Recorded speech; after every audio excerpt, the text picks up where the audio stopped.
Master same to you. வெற்றிமாறண்ணே, இதுக்கு எதுவுமே தெரியாதுண்ணே.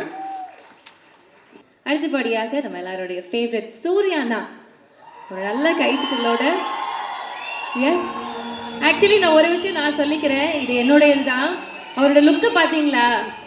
அவர் விடுதலையில் இருந்த மாதிரி இன்னைக்கு வருவாருன்னு பார்த்தோம். பார்த்தா வேற மாதிரி ஸ்வாகா ஸ்டைலாக வந்திருக்காரு. சார் ரொம்ப அழகாக இருக்கீங்க சார். ப்ளீஸ் வாங்க, ஒரு சில வார்த்தைகள் நீங்கள் பேசுகிறேன். ரொம்ப அழகாக இருக்கேன்னு எத்தனை ஆண்கள் சொல்கிறத விட ஒரு பெண் சொல்கிறப்ப அது அவ்வளோ அழகாக இருக்குது.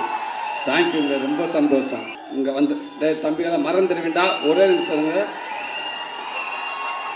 அதான் நான் மறந்துடுவேன். நீங்கள் கத்த விசில் அடிக்க இங்கே சேது மாமா என்னை கலாச்சிக்கிட்டே இருக்காப்புல. என்ன மாமா ஃபுல்லாக வாள் இறங்கிட்டாங்களான்னு கேட்டாப்புல. நான் சொன்னேன், மாமா எனக்கு வந்தது ஒரு 50-60 டிக்கெட் தான் மாமா, மிச்சம் பூரா எங்கே போயிருக்குன்னு தெரியலை மாமா அப்படின்ட்டேன். பரவாயில்ல, அந்த 50-60 பவரே பயங்கரமாக இருக்குது. அப்போ அத்தனை பேர் வந்து எப்படின்னு தெரியல.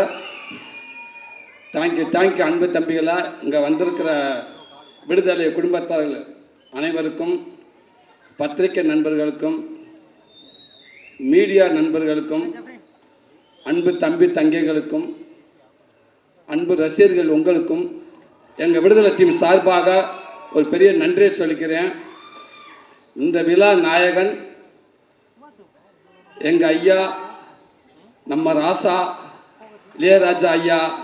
இந்த விழா மட்டும் கிடையாது, இந்த பாடல் விழா மட்டும் கிடையாது. பாடல் விழாவாக இருக்கட்டும், காது குத்து விழாவாக இருக்கட்டும், கோவில் விழாவாக இருக்கட்டும், திருமண விழாவாக இருக்கட்டும், எந்த விழாவாக இருந்தாலும் கடந்த 49 வருஷம் அவர் தான் ஒரே நாயகன்.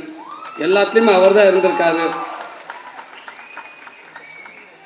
சினிமாவுக்கு வந்த காலகட்டத்தில் ஏறாத இடம் இருக்காது, பார்க்காத வேலை இருக்காது. அந்த வேலையெல்லாம் பார்த்துட்டு வந்து நைட்டு கை கால் வலியோடு வந்து படுத்து கிடக்கிறப்ப, அசஞ்ச அப்படி படுத்து கிடக்கிறப்ப அப்படியே எதிர்த்த வீட்டில் ஜன்னலில் லேசாக பாட்டு கேட்கும், ஐயாவோட பாட்டு. அப்படியே மெல்ல போய் அந்த வீட்டுக்காரனை கதவை டொக் டொக் 2 தட்டு. என்ன பண்ணுவேன், லேசாக அதை ஓப்பன் பண்ணி விட்டுக்கனே, புண்ணியமாக போகும், இந்த கதவை கொஞ்சம் திறங்கனேன்டுவேன். அப்படியே காற்று வந்து மேலே அடித்த மாதிரி அவருடைய வரிகள், அந்த பாட்டு வந்து நம்மளை அப்படியே தட்டி எழுப்புவோம்.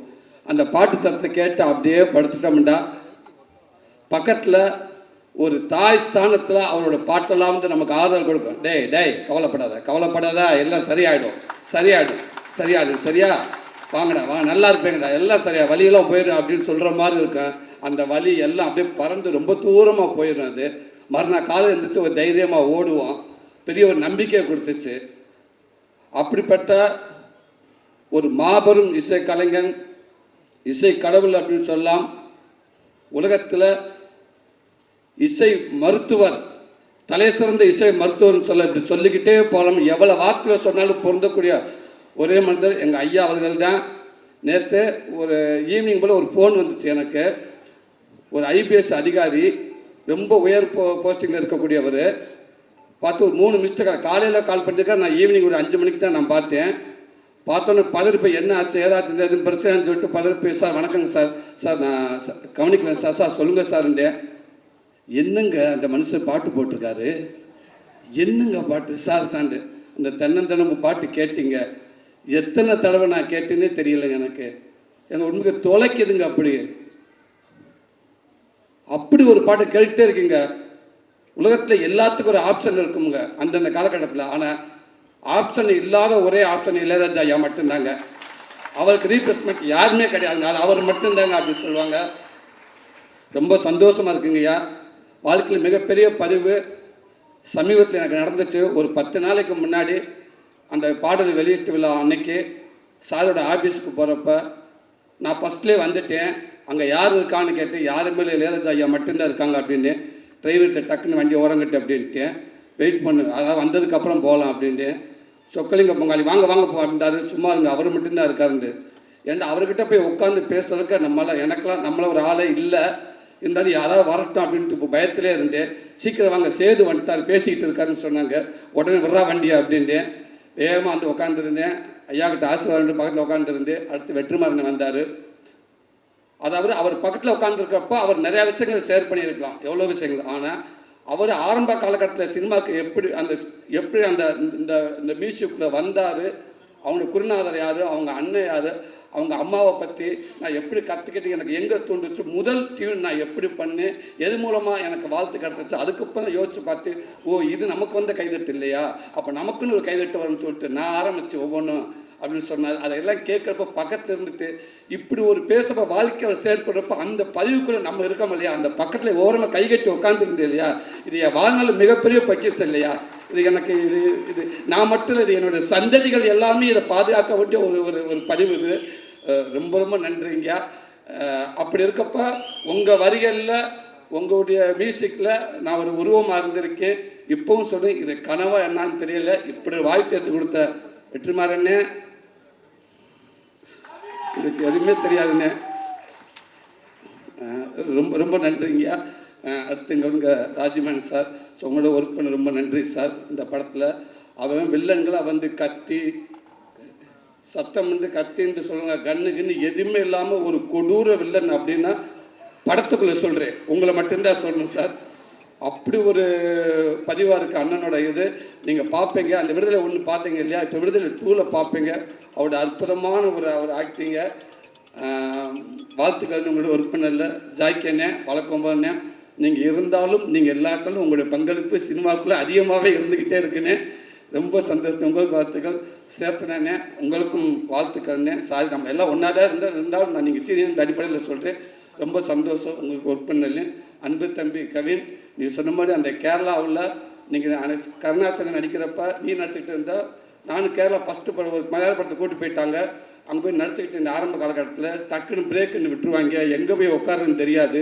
மழை பெஞ்சு ஒரு ஓரமாக ஒண்டிக்கிட்டு வந்து உட்காந்துருந்தேன் நான். அப்போ நீ வந்தால் அண்ணன் அவங்க அப்பா வந்ததுனால பார்த்து பேசிட்டு இருந்து நிறைய விஷயங்கள் அண்ணன் சொன்னார். இன்றைக்கி இந்த படம் பார்க்குறப்ப வெற்றிமாறன் ஒரு 2 சீன் போட்டு காட்டினாங்க. அதில் அவனுடைய பங்களிப்பு அப்படி இருக்குது. வாழ்த்துக்கள் தம்பி. சினிமாவில் அவன் மூலமாக கண்டிப்பாக மிகப்பெரிய ஒரு நல்ல இடம் இருக்குன்னு நான் நம்புகிறேன். உடம்பு அவ்வளோ சூப்பராக வச்சுருந்தேன், செம்ம ஃபைட் பண்ணியிருந்தேன் தம்பி. வாழ்த்துக்கள் தம்பி. வணக்கம். ப்ரொடியூசர் அண்ணன், நீங்கள் அடிக்கடி சொல்லுவீங்க எங்கே ஆரம்பித்து எங்கேயோ வந்து நின்றுருக்கு. இது எல்லாமே ஒன்றுமில்லை, இறைவன் தான். வெற்றி சமைச்சுக்க நம்பிக்கை தான், அவர் வச்சுருக்காரு. ஒன்று மனசை நல்லா ஹாப்பியாக வச்சுக்கிடுவோம், நமக்கு எல்லாமே நல்லதாகவே நடக்கும். ஒரு படம் ஆரம்பிக்கிறது எப்படியோ அதை எங்கே போய் முடிக்குது அந்த படத்துக்கு தெரியும். அதை தேடிக்கிட்டே இருக்குது, அது போய்கிட்டே இருக்குது, அது ஒரு நல்ல இடத்துல போய் நிற்கும் கண்டிப்பாக அப்படின்னு சொல்லுவீங்க. அது உங்களுடைய எண்ணம் போல்னே. கண்டிப்பாக இந்த படம் மிகப்பெரிய அடுத்த படம் எப்படி விடுதலை 1 உங்கள் எல்லாத்துக்கும் பிடிச்சிட்டு, விடுதலை 2 உங்கள் எல்லாத்துக்கும் பிடிக்கும்னு நான் நம்புகிறேன். கண்டிப்பாக நல்லாயிருக்கும். உங்களுக்கு நன்றிண்ணே, வாழ்த்துக்கள்ங்கண்ணே. பவான் சரி, ரொம்ப சந்தோஷம் உங்களை ஒர்க் பண்ணிருக்கு, ரொம்ப சந்தோஷம். அண்ணா பட்னம், உங்களுக்கு நன்றி மேம். தமிழண்ணே நன்றிங்கண்ணே. சார் உங்களுக்கு வாழ்த்துக்கள் சார். சேது மாமா, லவி மாமா, கொஞ்சம் படம் பார்த்தேன். படம் பார்த்துட்டுக்கு அப்போ நான் சொன்னேன், இந்த லவ் ஏரியா ஒன்று பண்ணியிருக்காரு மனுஷன், வேறு லெவல். அது உண்மைக்கு அதாவது டைலாக் பேசி ஆக்சிடென்ட் பண்ணி நடிச்சிடலாம். ஒரு 5 நிமிஷம் ஒரு 10 செகண்ட் ஒரு லவ்வை வந்து லவ் பண்ணி நம்மளை ஹோல்ட் பண்ணுறது பெரிய விஷயம். ஆனால் ஒரு சீன் ஃபுல்லாக மஞ்சு மேம் மாமாவை சேர்ந்து டைலாக்கே பேசாமல் அந்த ஒரு சீனுக்குள்ளே ஒரு லவ்வை எப்படி சொல்கிறது, உன்னை எனக்கு பிடிச்சிருக்கா அப்படின்னு கேட்குறதுக்கு அவர் ஆக்ட் பண்ணியிருப்பாப்புல.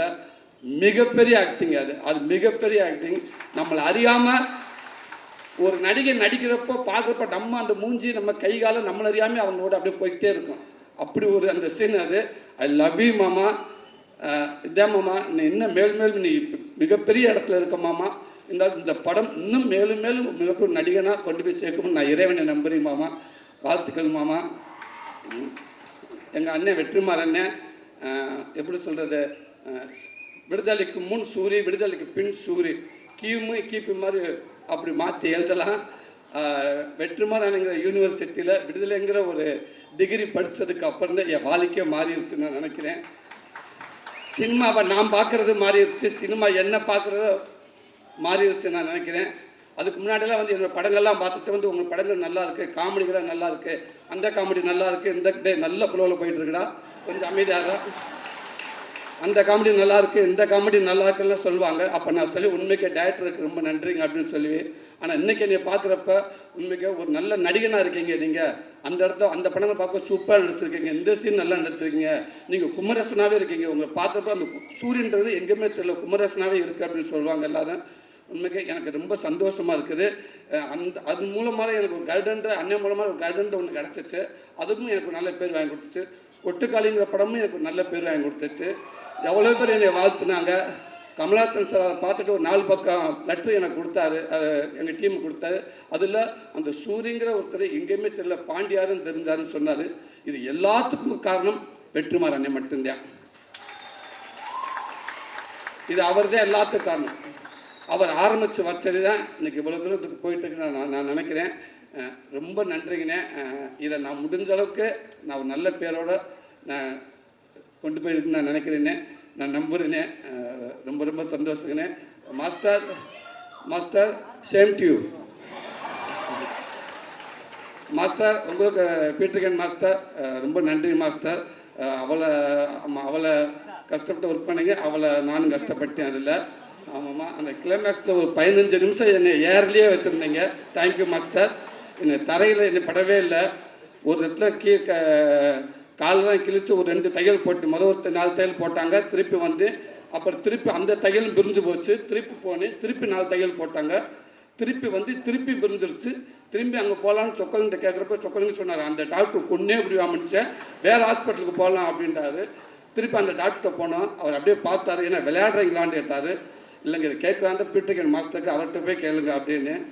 இப்போ வேலையில் உட்காந்துருக்க போய் அசிஸ்டன்ட் சொல்லிக்கிட்டே இருப்பேன், தயவு செய்து வீட்டில் எது ஃபோன் வந்து எதுவும் சொல்லிடுறாங்கன்னா எதுவும் சொல்ல வேணாம் அப்படின்னு சொல்லியிருந்து அதை மீறி ஃபோன் வந்துக்கிட்டே இருந்துச்சு. டேய் சுரேஷ், நீ எதுவும் சொன்னியா? நான் சொல்லலை சார். டே நீ சொன்னியா? நான் சொல்லலை. ஏன் அப்போ ஃபோன் மாற்றி மாற்றி அடிச்சுக்கிட்டே இருக்கா? நாங்கள் சொல்லவே இல்லை சார். ஃபோன் வந்துச்சு சார், திருப்பி ஃபோன் வருது, கொடு. என்னம்மா ஏங்க இப்படி பண்ணுறாங்க? சொல்லவே மாட்டேங்கிறாங்க. நான் தான் சொல்லவே நான் சொல்லியிருந்தேன். உனக்கு எப்படி தெரியும்? அந்த பக்கத்து வீட்டுக்காரங்க தான் சொன்னாங்க. அவங்களுக்கு எப்படி தெரியும்? அவங்க தாங்க சொன்னாங்க. கொடைக்கானலில் மலை பூண்டு கிலோ வந்து 150 ரூபாயாமுங்க. தக்காளி 200 ரூபாயாங்க.